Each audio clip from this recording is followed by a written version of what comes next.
Hey,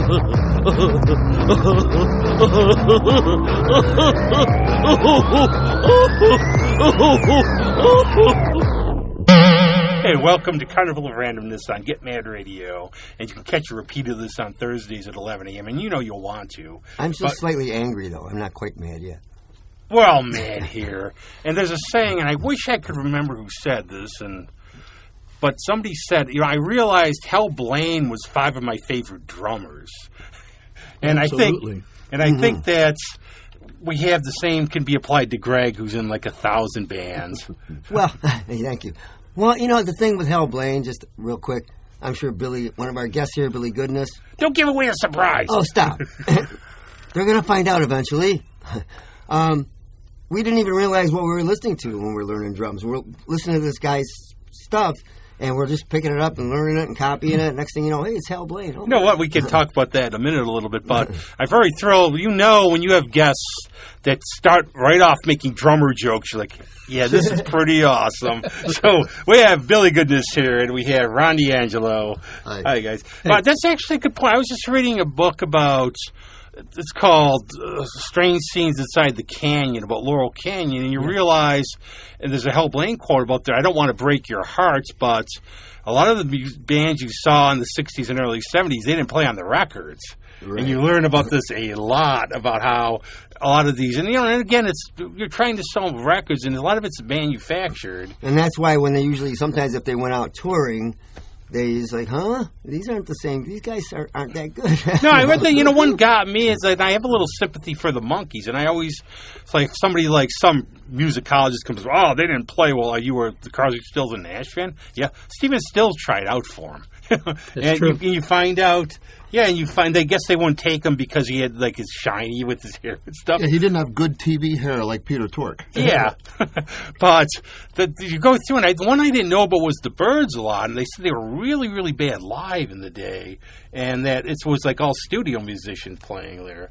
Well, there's a lot of what you're talking about back in those early days in L.A. was what they ended up calling the Wrecking Crew. Right. And those guys played on a lot of records. And do you know how they ended up being called the Wrecking Crew? Oh, and of course I just read the book and I played. So the bottom line was a lot of the session cats back in those days showed up for sessions really nicely dressed in a tie and a jacket and everything. And then these guys came in and they're playing all this, rock and roll stuff and T-shirts and jeans and stuff. And one of the sort of established, or maybe more than one, of the established sessions guys are going, these guys are wrecking everything. And Hal Blaine immediately took that and said, we're the Wrecking Crew. And it was him that named that, because Hal oftentimes was neat. The session leader on a lot of those dates. And he'd bring in different people. I mean, Glenn Campbell was one of the Wrecking Crew guys. Yeah, he was great. There was just a lot of cats that were doing that stuff. But those are the guys that, like you said, at some point, all of us drummers realized that, 10 of our best or favorite drummers were Hal Blaine, because he played on all of those records. And there was a guy named Gary Chester, who was kind of the Hal Blaine in New York, and he played on a lot of the New York stuff, and Hal was playing on all the L.A. stuff. So I think Hal Blaine and Earl Palmer did like 99% of everything that came out of L.A. in those days. Oh, absolutely. They worked every single day. Earl Palmer was the best. Every day. Multiple sessions. And imagine living that life. And it's funny because when I was growing up, that's what I wanted to be. Yeah. I didn't realize I wanted to be a Hal Blaine because I didn't know who he was, but I knew I wanted to make records. And like Greg's saying, we would just sit there and listen to our grassroots records or whatever, right? And just play along. I mean, I would put my drums in my basement, and my sisters would let me know if my parents were on their way back from the store. 'Cause when they went to the store, then I'm down there playing. But I think that's what makes, at least I'm speaking for myself. I like the variety, and when you had so much variety on AM radio back then. Oh, absolutely. And you're learning some soul stuff. You're learning some harder rock stuff. Then you're playing Steppenwolf. Then you're playing the Mamas and the Pop. And you're learning all this stuff. And you get quite versatile. Your vocabulary, your tool belt, whatever you want to call it, gets pretty pretty big. And think of that, too. I think, like, they estimate Jimmy Page played on over 500 different recordings. Right. And everything. But that's a good segue. How did both of you get into this crazy life called music? What really grabbed you and said, well, you're on the way down the yellow brick road here? For me, I don't think there was ever a decision. I think it was, not to sound mystic or anything, but it was just something that I always knew I was doing as a very young child. And people will sometimes ask me, are you from a musical family? And no, although my dad played the stereo really well. So I got exposed to a whole lot of music as a little kid, But I just always wanted to play, and I started out playing piano. Wow. Just because there was one in my aunt's house. And so I'd go over there, and, as soon as we'd get there, I'd go in that room, and that's where I would stay. So I didn't really make a conscious decision at some point to go, I'm going to be a musician. I just kind of knew that was what I was doing. But at some point, I guess we all decide, okay, I'm really going to, do this for real. But for me, it just started out as being something that I was so drawn to as a child, and I'm still that way. Yeah, I thought with Greg, I think it was like a Paul on the road to Damascus thing. He's walking down the road, an apple fell on his head, and he saw a drum appear. Yeah. Well, I didn't have anything quite that, Well, actually, I watched Cubby from the Musketeers do a drum solo, and that was it. I was sitting there, I was mesmerized. Cubby was a bad man. Bad brother, yeah. Shut your mouth. I'm talking about Cubby. What about you, Ron? How did the crazy journey start? When I was little, really little, I would ask my mom to play records on the old Magnavox, and it was just records that we had. I had an uncle. My dad's brother was in radio, and he would send or bring random records of whatever. And very few of them were rock and roll, because he didn't like that kind of stuff anyway. But it was like the best of Mancini with, speaking of the Wrecking Crew, they would have that tenor player, Plas Johnson, and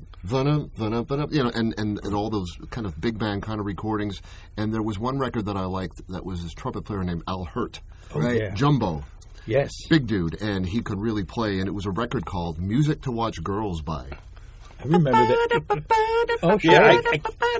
Good job there. I can recognize the lyrics. Yeah. I actually have his Green Hornet theme album. Oh, yeah. Way back. I bought and that. I just I think I was just drawn to the sound of that particular instrument. And also drums. I hate to say it, but I originally wanted to be a drummer when I was a Everybody kid. wants to be a Because I would drum drummer. on everything. Help me. I'm between three drummers here.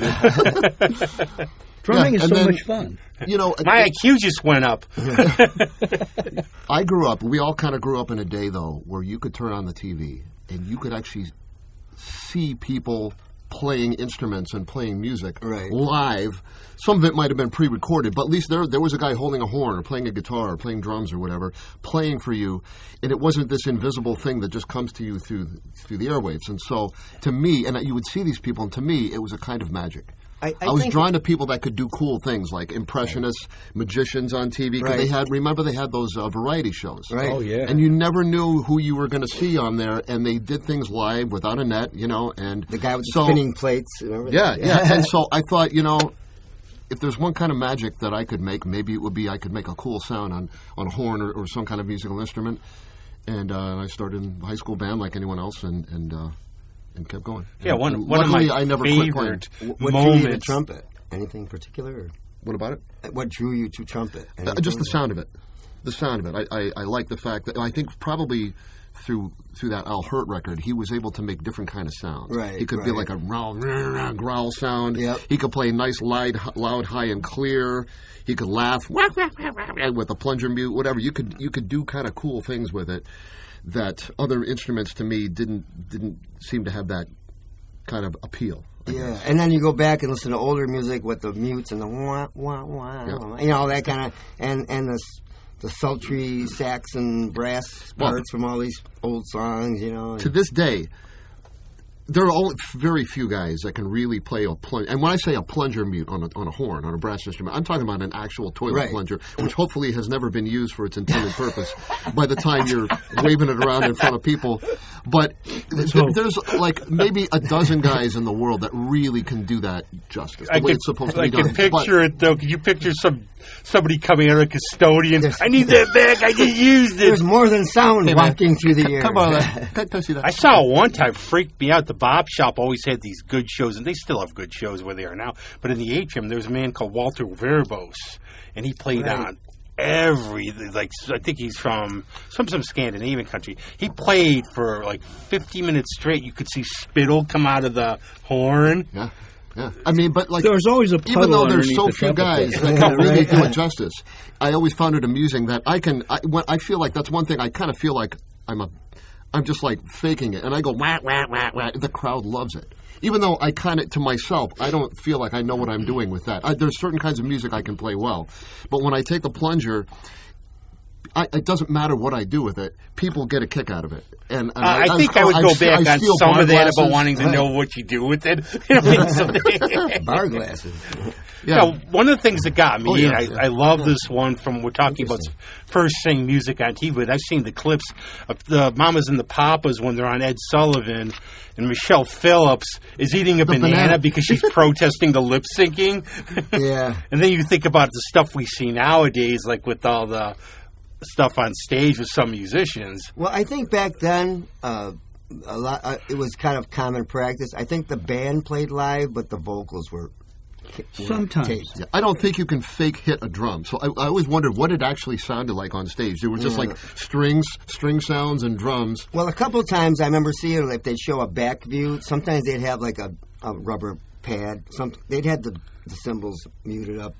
I mean, a lot of it was just they were going through the motions. In fact, I did a video once with some guy when I was on the road. He saw the band. He liked the girl singer, so he wanted to do a video. So it was me and her, and all the drums were taped up and stuff. And he just filmed us, and I just went through the motions. I more or less pantomimed the part, and that's how they did it sometimes. Well, a lot of videos are done like that, but. Excuse me. Talking about the early days, and we're kind of alluding to the Sullivan Show because that's where we all saw a lot of early live acts. I don't know that it came down to people unable to play. I think it came down more to the fact that television was young, the technology, and they weren't really set up to broadcast a live band. Right. And capture that sound. They just didn't have technology to do that. I tend to agree with that. So what you ended up doing is lip syncing because now you had, to the level that they were made, the professional recordings then, and they sounded great. And then you would go on and kind of pantomime your part. Yeah. So there wasn't a lot of live playing, and I think it was mostly because they just didn't have the technology to broadcast that sound. It got better. I mean, it's gotten better from a drummer standpoint. I can remember the days when all of our drums were very dead. Yeah. And that was mostly because engineers didn't know how to handle a drum that rang. So you put a lot of tape on it, and you just do a bunch of different stuff, and then they would create a drum sound in post-production by adding reverb and doing whatever they did to kind of create that drum sound. Certainly in the 70s and stuff, that's what it was like. I was always happy when the 90s rolled around. The snare drums were all like ringing and bang, bang. I never really dug that sound, but a lot of people did. But anyway, I guess my point is that a lot of that early television stuff really just had its limitations based on the technology. You got to remember, a lot of those people came out of radio. Right. Yeah. There's an amusing irony there too, in my opinion, because if you watch like the Grassroots, whatever, with Creed Bratton, from The Office, who probably thought he was on the recordings. Anyway, you saw them on TV pretending to be the guys that were in the studio that were pretending to be them. Right. So it's like an imitation of someone imitating them. Second generation. Kind of a vicious cycle, isn't it? Yeah, and I just think that's really funny, actually. Well, speaking of limitations, I remember this. I've told this story before, but way back on the Steve Allen Show, when he used to have bands, he had Blue Cheer on, of all bands. Oh, wow. And I remember sitting there as a kid watching Blue Cheer, right? And Steve Allen actually made some comment before they started. He goes, for you at home, he says, through our technology and the engineering, it's all nice and balanced and leveled out for you to listen to at home. But in here, you cannot believe how loud it is. Well, I saw them at the Bug Jar, and they were... Oh, I know. I was at that. That was a great show. Holy moly. They were one of the best shows. And then, like, the stories Dickie Peterson would tell... And he's like saying, I don't know if some of this is true or not. But he said they were in they were in the hotel when Janice OD'd. Oh my God! They were taking her out and everything. There's a lot of road stories out there for sure. And it almost doesn't matter if it's a true story. He's like this little guy. They get to tell really He's got great these stories. cowboys. He's like down here. He's talking about his farm in Big Sur with his chickens and stuff. And so there's a Rochester connection because somebody played for them. I think for over 20 years. It was either the drummer or the bass player from Rochester. Because that's why they were up here. Huh. I don't know that story, but Me either. huh? Who's this? Dickie Peterson from Blue Cheer when they I played don't know. here. You never know. It's one of those. There's so many stories. Well, there's so many of these little recording studios out in the hinterlands, hidden away that people do. But I do like the thing about if you lived the 60s, you don't remember it. I prefer that. Well, yeah. And I think, too, but we're talking like about rock on Ed Sullivan. You got to remember, this is like a new type of thing coming. These are the first generations. Sure. And these are all big band. Like, I know like Sinatra and a lot of them. Noel Coward used to say all this stuff about the Beatles. And I think because he was getting older, he's seeing his type of music being, now for popularity. Those Beatle videos, man. You watch Ringo, he's wailing. I mean, he's... Oh, yeah. Ringo's a great player. Yeah. Absolutely a great player. It's funny because when you think about that technology was paralleled in the studio. When I started doing sessions, I was really young. There happened to be a little studio around the corner from my house. Craig Fennessy, you all know Craig Fennessy? Yeah. So Craig had a little studio in his mom's basement, and he had a 4-track. And I went in there. Actually, it was Ted Paris that introduced me to him. And they had a 4-track, and I had a little band called Urban Blight, and we would record there. And it was everything went live, because everything was recorded from the floor. It's a term meaning that the band is kind of just playing. And even those early Beatle records were really live recordings for the most part. I remember when Craig got an 8-track, we thought, oh my God, this is so big. Yeah, right. Oh my God, what are we going to do with all these channels? And then he got a 16-track. And by that time, I was just kind of there all the time because it was close to my house and I could be there, so I'd hang out and then I'd play on whatever. I want 5 mics on the snare drum.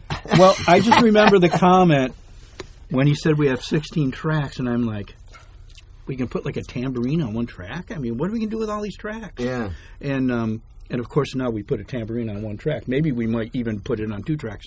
But that technology, as you saw it kind of move up, and mostly it was in channels and in outward outbound or not outbound out gear, physical gear that you would use, compressors and so on and so forth. The technology got better and the sound on TV got better because it kind of just paralleled. And now we're at a point where we have limitless tracks. Now we're really limited by how powerful the computer is because for the most part everything's recorded in a computer digitally. Right. Although I do know engineers that still record to analog tape. Yeah, I mean now on at TV the same time. you might not even know because stuff can be triggered and there could be a lot of digital stuff. It might be a physical drum set there, but the guy might be hitting some stuff and triggering through a pad or whatever they have. Absolutely. And I, for one, am a real proponent of that technology. It doesn't matter to me. The path that you take is not as important as the outcome. Right. So no matter whatever tools you find that you can use to get a great recording, I started using electronics in the studio when I was in Nashville, and it became a big thing then. I mean, at one point, every producer wanted you to have Lindrums. Right. Oh, yeah. Wow. So you had to have Lindrums, or you had to have a D-drum rig, right? Because somebody had a hit that somebody had played D-drums on it, so now all of a sudden everybody had to have D-drums, and so I had this big rolling rig of, D-drums because that's what you had to have. I had a Simmons 1000 at one point. Yeah.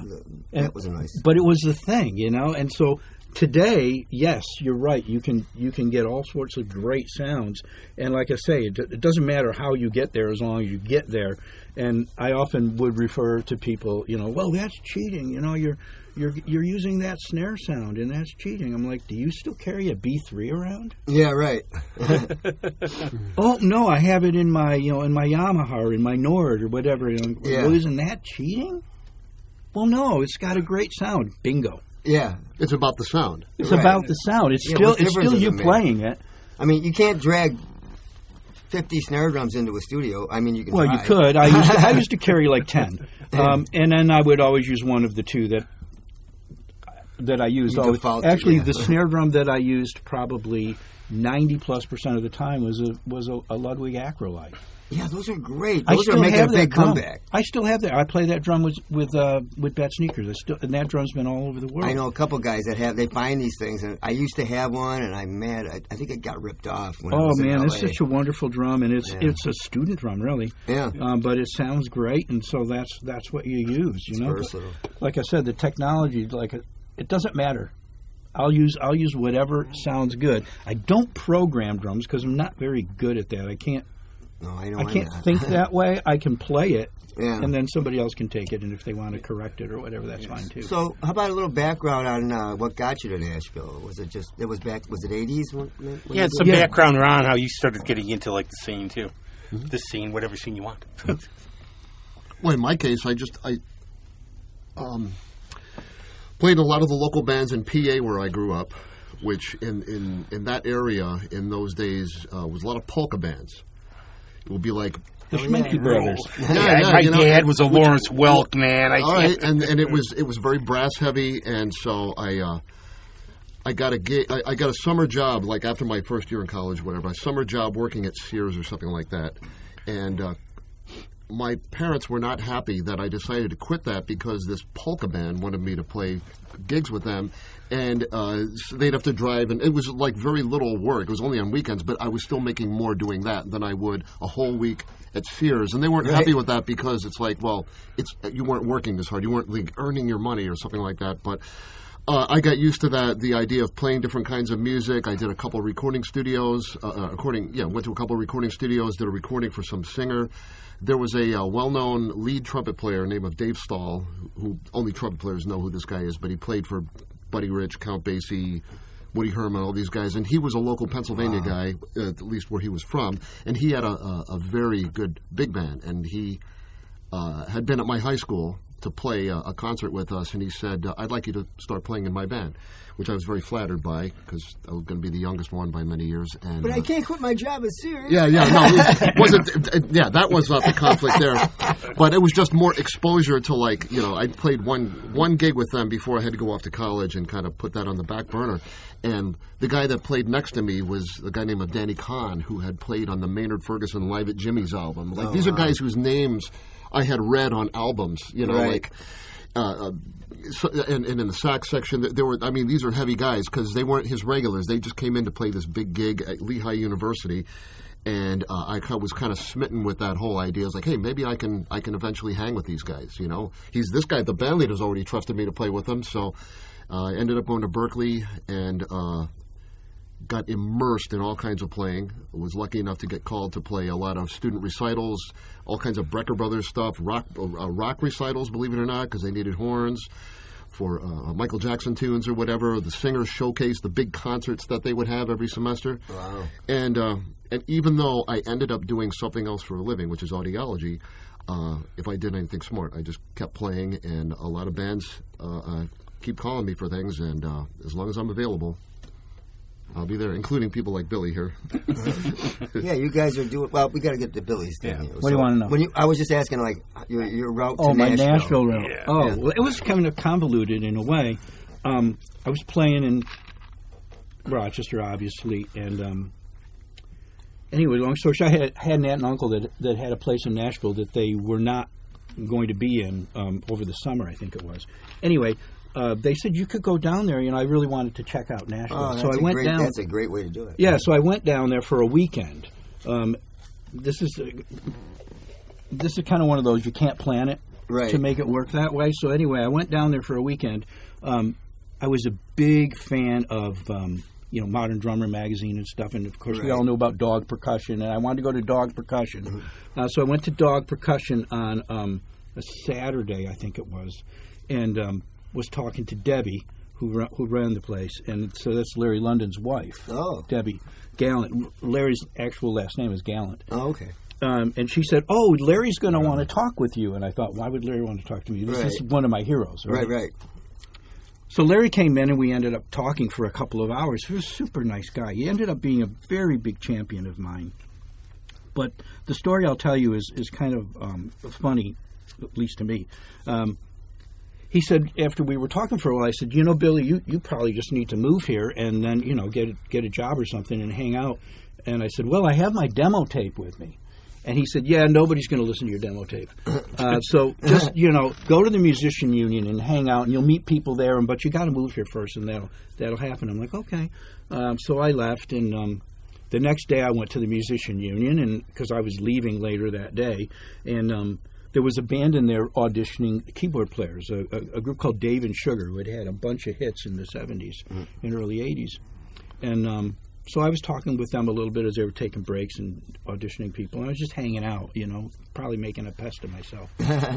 Only way to do it. And so I said, well, I was talking to Wayne, the band leader, and so I gave him my demo. Right. And I left. And about a week later, I'm back in Rochester, and my phone rings. And it's this guy, Wayne. Now, this is before cell phones. So they're out on the road somewhere, and they said, Wayne says, are you moving to Nashville? And I said, well, maybe. Why? He goes, well, our drummer just gave notice, and I happen to have your demo. So we popped it in the bus, and we were listening to it. And if you're moving to Nashville, you have a gig. Wow. That's great. So I moved to Nashville, and I had a gig. Then you called Larry. No, I saw Larry. I saw Larry about a week or so after that when I was in Nashville, and I said, well, I moved here. And he says, that's great. He says, well, what are you doing? I said, well, I'm out with Dave and Sugar right now. I'm touring with them. And he goes, well, why? You didn't waste any time. I said, no. I said, even though you told me not to, I gave him my demo tape. And he just laughed. And he became a big proponent of mine and another guy named Tommy Wells, who we had some mutual friends here in Rochester that told me I should look up Tommy Wells, and then Larry told me I should look up Tommy Wells. Between the two of those guys, I really met all of the right producers, and things just happened very, very quickly. That's how Tommy it works. called me up one day. I was doing the Dave and Sugar gig, and I had been doing some session stuff. And he said, hey, I gave this new artist your name. I hope that's okay, because they're looking for a drummer. And I said, well, yeah, that's all right. And it turned out to be a guy named Ricky Van Shelton. Right. And so I took the Ricky gig. Yeah. And that just exploded. And all of a sudden we're having like 8 number ones in a row, and we're literally touring everywhere. And that's great. And it just all kind of just happened. I'm a believer. Dominoes. One thing starts another chain. It's a chain reaction. I'm a believer in serendipity in a lot of ways. One of my friends just got a gig with a national act, and they needed a drummer.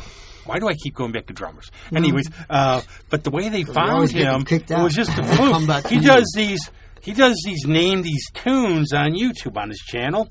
Yeah. And somehow, and how many shows are on YouTube? Thousands, millions. They were flicking around. They saw him. And they said, I really like this. So they brought him in just from that. You never know. So you never know.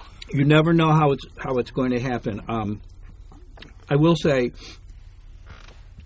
oftentimes people will ask me, well, what do I have to do to make it? Quote. And the first thing I ask them is, give me a definition. Well, I'd say be on this show. Of course, be on this show. Because now my career's going to... I finally made it. I'm finally going to get somewhere. Learn to live on a bus and eat lousy food. But I would tell them 2 things. One, stop listening to your friends. Yeah. Because your friend's job is to tell you how great you are. And so you can really get locked into that comfort zone of I play in my local bar band and I go out every weekend and my friends come in and tell me how great I am and it makes me feel good. So stop listening to your friends and go. Just go. You have to leave that little nest of your local scene, Right. and go measure up against the cats that are doing it on a national level, and then you'll know. And that's a very scary thing. There's a culture shock. One of my friends, his son was moving to Nashville, and he was going into more like songwriting, and I know a couple of people in Nashville, and I was trying to just tell him in a nice way, okay, you might be the big fish in a small pond. You get down there. And I said, you might be one out of you might be number 1,000. And my friend told me down there, oh, no, you're wrong. If you're lucky if you're the 10,000. Yeah.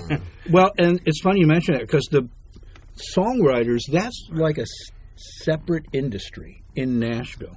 There are songwriters, and there are artists, and there are players. Right. So there are people down there that make a living doing nothing but songwriting, and usually these days it's all kind of almost a formula, and people are always writing with other people. So there's a team of writers. I write, but I write by myself. Probably nobody could stand writing with me because I take so long to get the idea that I have, kind of fleshed out. But so the writing industry, and then there's the players, like I said, and the artists. But the key to that whole sort of formula is, I can't tell you for an absolute fact that if you go to Nashville, if you're trying to be in the country world, let's just use that as an example, then that music happens in Nashville, 90% of it at least. But it's a community. You need to be there. They don't need to look outside of Nashville, because there are thousands of really talented people there, so they don't need to come and look for you. So you got to go. And it's the same thing if you got to go to.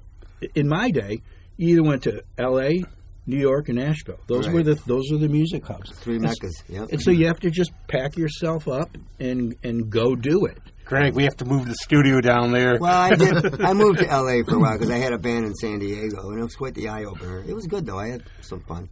Now, how did you two get together on your Bad Sneakers? Well, I'm looking at. See, I have to change these because they're falling apart. Those are some bad sneakers, though. Yeah, I would I just got a new one coming up. I would hang on to those. I can tell you that I was first referred to an original band, not original music, but I mean a previous band that Billy ran called The Click, because they needed a trumpet player for a Webster Jazz Festival gig. And I had to come in there. I think I didn't even have a chance to have a rehearsal. They had my music already. And it was, the charts were all correct. And I played it down, and I felt pretty good. And so eventually I found myself pretty much in that band. And that, I think Billy decided, for whatever reason, to take things in a different direction. He called me one day, and you can probably remember this too. And he said, "Ron, I got an idea for a new what's the word I'm looking for? Project, let's say." And he says, Steely Dan tribute band. And my first immediate thought was, yeah. And then about 2 seconds later, I was like, ooh. What, wasn't Captain Beefheart available for difficulty? Yeah. And because I'm thinking... couldn't find Susie Cream Cheese. I think I might have even said to Billy when he called, I said, you know that's not going to be easy, right? I mean, we're going to have a large ensemble. We're going to have to rehearse charts. I can write some horn charts, but we'll need more than me. You know what I mean? We're going to need at least 3 horns and backup singers. Right. And Billy can kind of fill in the rest of those gaps if you want, but I'm very, very proud of what that band has accomplished over the past, 4 years or so? Yeah, something like we started, our actually debut gig was in 2022 at the Rochester International Jazz Festival. How you pulled that off before we even played a note? Magic. Did you just send a thing while Steely Dan's playing? It's like, we were the musicians who played on it. Well, no, I think it really happened because I talked to John Nugent, and the Click had played the Jazz Festival, and so I told him that at that point I wasn't thinking of it as a tribute band. I just wanted to play Steely Dan music, and I thought, let's do it. And when I told a few people what I was doing and that there was going to be 13 people in the band, they looked at me like I had just grown a separate head out of the other side of my neck or something. Said, are you crazy? I mean, we can play this, and we could do the backup singing and all that. And I said, no. Players play, singers sing. It's got to be separated. It's just got to be really crisp. So that's the way it happened. But Ron is a little bit maybe shy of sort of waving his own flag a little bit here, because I called Ron because he had such a great reputation. I knew him from playing with Primetime and just stuff that he had done around town. Now, Ron writes all of the horn arrangements for Bad Sneakers. It's kind of a divide and conquer. We have someone that does all the vocal arrangements or rehearses the background vocalists, and then the band is the rhythm section and the horn section. But Ron was also instrumental in another project of mine, An Evening of Bacharach, which is a thing that I do. I have a fund called the Goodness Fund for Music in the Schools, and the idea is to do something to support music in the schools and raise money, and also give students a playing opportunity to play in something that's at a very high level. So I did it last year, and Ron, although he was away because he had an anniversary, like that's an excuse to not do the concert, but he helped. It was spring break. It was our big vacation. Oh, it was a big vacation. Okay. And my wife's a teacher, so we've got to. Well, I knew it was school something schedule, that wasn't nearly so. as important as a concert, but he chose to do it anyway. But he really was instrumental, and I would write these arrangements. I would write full orchestra arrangements, and then I'd give them to Ron, and then he'd fix them. Say, well, you really need to do this, and you need to do that, and he helped very. He was very instrumental in combining. Exactly. Sort of developing the horn section that ended up doing the concert. We're doing the concert again in June. I have more details that will come soon, but. It's just another thing that Ron has been involved in. Now, that's a question I'm thinking of, because I'm thinking of the quote from Charles de Gaulle, and he said something like, how can you gain consensus in a country like France that has 320 versions of cheese? And I always wonder, because like Greg and I are known for being like the Gallagher brothers and Oasis. It's like two of them. How do you corral like herding cats, herding musicians, when like prime time, when you have, how do you reach like sort of a consensus, keep people on the same page? Usually a whip. A whip will work. I think sometimes, yeah. I mean, you can have a 10-headed monster and have people and bicker about this, because there's no way I'm ever going to enjoy every tune that any band that I'm in does. There's always going to be tunes that I would prefer not to play. Me, if I was, I know that's what it's not about me. It's not about my preference. If I have to bust my chops playing some tune that's a pain in the butt to play, but people are going to like it. And I'm serving the music, to me, it comes down to serving the music. And sometimes there has to be just someone to say, like, this is just what we're going to do, because you probably will never resolve something that's too contentious between too many different people and too many different options. Yeah. If you said, like, if you polled everyone and say Primetime Funk, because Steely Dan, there's a set range of music we're going to play, obviously. Right, it's so going to be what album we go. But Primetime Funk, we could play whatever we want. And like, there's no way that all 10 of those guys were all going to say every one of us would prefer to play this song, this song, this song. There are going to be intersections of our favorite lists, but there's no way. So we just have to accept the fact that we're all going to have to play tunes that they're good. It's all good music, even if it's not the one that you would prefer to play. And the nice thing about Bad Sneakers, there are 13 people in the band.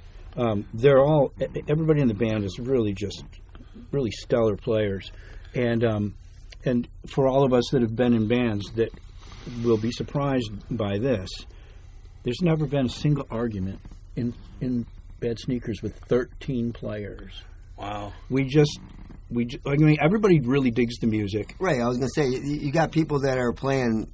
They know it's going to be difficult and exacting music, so they know that they got certain parameters they got to. Yeah, you got to do your homework. You can't phone this gig in. I'm the only one that might have taken a few chances in some of the horn charts that I wrote by putting something in that wasn't in the recording. Oh yeah, I had a couple ideas. Know what you have to do? You have to do what I've been on my mob kick because I watched The Godfather for Thanksgiving. I'm going to play the song for you. Now, one day I'm going to come back and ask a favor. You're going to play this song. He's alluding to something that's really funny. We just started doing a tune called The New Frontier. So we do Steely Dan stuff, and we also do Donald Fagen solo stuff, and we do a few tunes off of the Nightfly album, and The New Frontier is one of those tunes. And there's a line in the tune that says, "I hear you're mad about Brubeck," and as soon as tell him what you did. So as soon as he says, "I hear about Brubeck," I wrote a horn line that the intent is to quote Dave Brubeck. Right. He did a tune called Blue Rondo a la Turk. Ah, yeah. I mean, Al Jarreau even recorded it. It's kind of a cool tune, but I made it fit into the 4/4 time. And now I don't even like it now because it just sounds like a silly horn line, and I just think it sounds kind of stupid. I love it because every time they play it, I go, the idea works better than maybe the actual. And then I'm thinking, all right, then I got really out there. I don't know what I was drinking that night, but I saw, why don't we actually put and go right back into the tune, like something Zappa would do, right? Just actually truly have Greg Doherty Herman and then back into the tune for the 3 or 4 people in the audience that would actually get the joke. But you know, I love that though. See, I always love doing like little in jokes, little comments where I know maybe a few people are going to get it, nobody else is. And frankly, you know who I think might appreciate it would be Donald Fagen. Oh yeah, the actual dude, right? Because like that's one of the reasons like we don't go out there, like, you know, King Crimson, when we saw them, they come out there in suits, even though it was 100 degrees when I saw them, 100% humidity, there were suits. Fagen, those guys, they were not about appearance at all. So I figured like we should look decent when we come out on stage, but Donald Fagen would never say you need to wear a suit and a tie or something like that, and so. Then you come into the whole like sort of almost like ethical questions about tribute bands. How true do you have to be? So I would to the call original when I try to recording? differentiate bands that play tunes by the cover bands and tribute bands. And I think if you say tribute band, they're the ones who come out like you're all decked out, trying to dress like them. Well, yeah, act like them. And well, but with Steely Dan, that's easy because they never had costumes or anything. they like just that. a big mustache. So we look like them because we're a bunch of old guys, on stage. Yeah. But like, for example, it comes up with instrumental solos. Now we happen to have 2 really great guitar players. Joe Chapone he's been able to play some of those absurd Larry Carlton impossible solos, right? And which is kind of cool. We've got there's a number of solos that come up in the saxophone book that are sort of iconic too. And I really wanted to be able to recreate those because people that are familiar with the records of like Deacon Blues, I wouldn't want to know play that that Pete one. Chrisley solo, right? I could actually play it on flugelhorn because I've heard it so many times, you know, and I just love it's such a beautiful, well constructed, brilliant solo. But then some of the other ones, like Asia, the tune Asia with Wayne Shorter played a solo that they actually patched together. Yeah, it's all chopped up. Oh, really? Yeah. We have Bill Straub on tenor, and he is so good. He kills it. I just said, you know what, just play. Just play what you don't worry about trying to play what Wayne did, you know, because it's hard to find a good transcription of it anyway, and most of them are wrong or suck. So just play. And the last time he played it, it was on fire, killing, and everyone loved it. And because I remember I have the DVD of the Eagles, one of those farewell concerts that they did like 15 years ago. Yeah, and they had a guy on playing guitar in the Don Felder chair. One of the farewell concerts. Yeah. I love that. And I saw reviews of the DVD, and people were irritated that when they did Hotel California, this guy that they hired didn't play Don Felder's solo off of Joe Walsh. What, he's supposed to play note for note, you know, and then you get into the sort of like, I don't know, is there a code of ethics for for tribute bands where, you know, how like if you play there's a famous trumpet solo on the tune In the Mood, you remember In the Mood from Swing Shift Gigs. If you don't play ba, ba, ba, da, da, da, everyone's going to look at you, including in the band, it's like, what are you doing? No, I've heard that from other musicians actually who played in those and say they want to come, they don't want to see you do. Like for me, for live shows, I can go listen to the album at home. I want to see Improvision. I want to see, and I always think like Steely Dan. I put them in the same category, like of reading Joyce, and I come from more of that perspective, or reading Thomas Pynchon or something, because I think you have to grow into them when you're a kid because they're so complex. Yeah. You know, don't read Ulysses when you're like 15. Read the Iliad and Odyssey. I mean, my opinion on that whole thing is that if you want to, for people that want to just relive it, can't afford to see the real band, it's enough for them to watch some wannabes or some people putting on the show, and you know. But if you just to like pay tribute to a band and be a tribute band are 2 different things. Yeah, I think you're right. And Bad Sneakers was never really. I hadn't even heard the term tribute band when I put it together. I just wanted to play this music. Quite frankly, when I originally did it, I thought, well, the only people I know that dig Steely Dan are musicians, right? And they're all gigging, so like nobody's going to come and see this band. But I wanted to do it No, anyway. like I really wanted to do the music. Well, but you're wrong. so now we do. Like we'll go out, we'll play like the Asia album. We'll just play it in order, and people get excited about that. But People what they sing don't along. realize is we sing along. we were playing the Asia album anyway. We just weren't playing it in order. That song was huge for me. Yeah, I want to make sure, Billy, I get to your studio album now. We want to talk about because we're going to play a track. We're going to treat all of you to a track. Track, yeah. So, all right. So, what do you want to know? Well, just talk about your studio, how it came about, what it's about. Well, I started out. And also, Ed, sorry to interrupt, but also, Ed, how did you start veering to more studio work? Because that's your main thing now. That's my main. Well, it was kind of my main thing in Nashville too. I mean, I was out on the road with Ricky, and earlier on, I was out on the road with Dave and Sugar. But I was doing a lot of studio stuff in Nashville. One of the nice things about Nashville is every single house is a studio. I mean, they're just studios everywhere. And I got connected actually with a guy. One of the projects was called the Bates Motel. It was this guy named Paul Bates, and he was a writer. And it was me and Paul, and then that's where I met Dee Murray. Oh. And so Dee was the bass player on that project, as well as Willie Weeks also played on some of the stuff on that. So I was just plugged into all of these people, and that kind of grew. My personal studio came about during COVID because I needed a place to still cut drum tracks. At that point, I'm just doing drum tracks for people. So I built a studio in my house so I could continue to do that. Fast forward, and I'm now doing... Like you said, I'm in my studio every day, and I'm working on a bunch of different albums with a bunch of different people. Many of them not even in the United States, different artists. And you mentioned a track. So during the course of working with a few different people, I got connected with some great players in Italy and over in Sweden and. This band called Page 99, they're in Chicago, and so I'm playing on the new Page 99 album. I'm also playing on an album for a guitar player over in Italy. It sort of became this community. During the course of that, I'd been writing all along, and sent a couple of things that I was writing over to this guy named John Nixon, who's the main writer and producer for Page 99, and we decided to do an album of that material. So I'm working on, that's the fourth album project I'm working on right now. And I've got mostly international players on this, although some local. There are a few local, like Ethan Porter's playing guitar on one of the tracks. But there's a guy over in Stockholm who's originally from Northern England. I'm telling you about this guy because when we hear this track, you're going to hear him.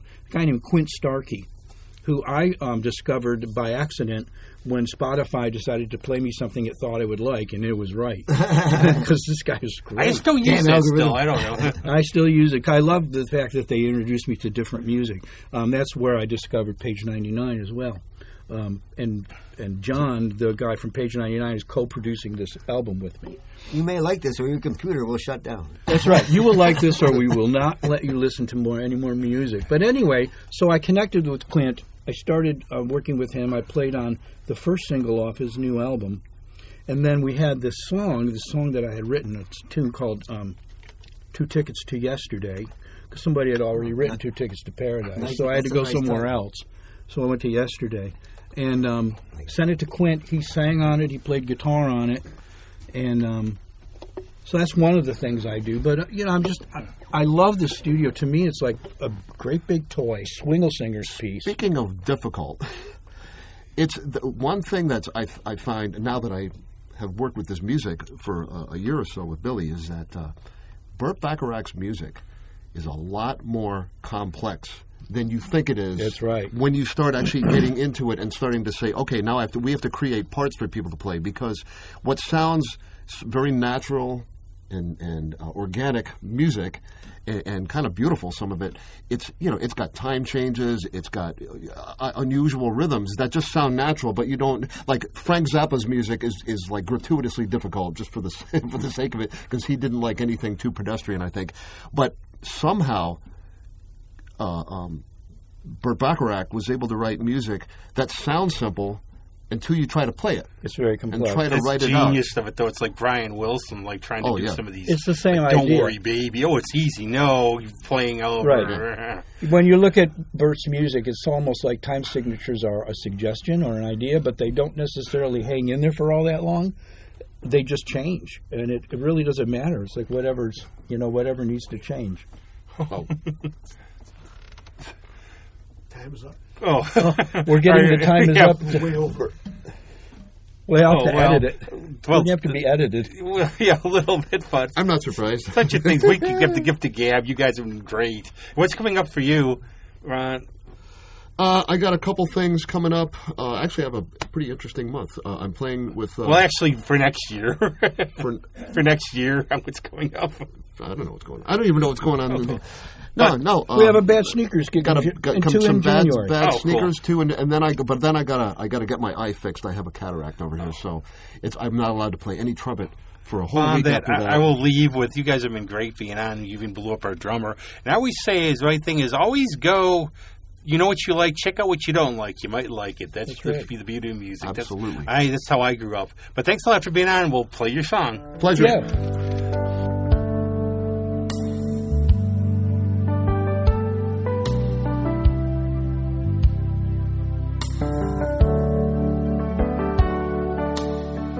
I heard that song again today,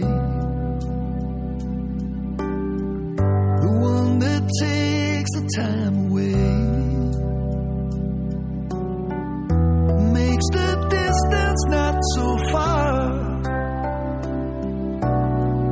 It makes me wonder where you are. If only I could find you now, if I could find a way somehow, I'd buy your tickets to yesterday, pick you up and we're on our way. Put back together what once was, back to the time when we were buds. Melt away all the pain, 2 tickets to yesterday. I found myself turning onto your old road, past your front porch steps where I proposed. I slowed down and had to catch my breath, remembering our lives before you left. The gravel cracked beneath my wheels, like the sound of our broken heart feels.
I could find a way somehow, buy your tickets to yesterday, pick you up and we're on our way. Put back together what once was, back to the time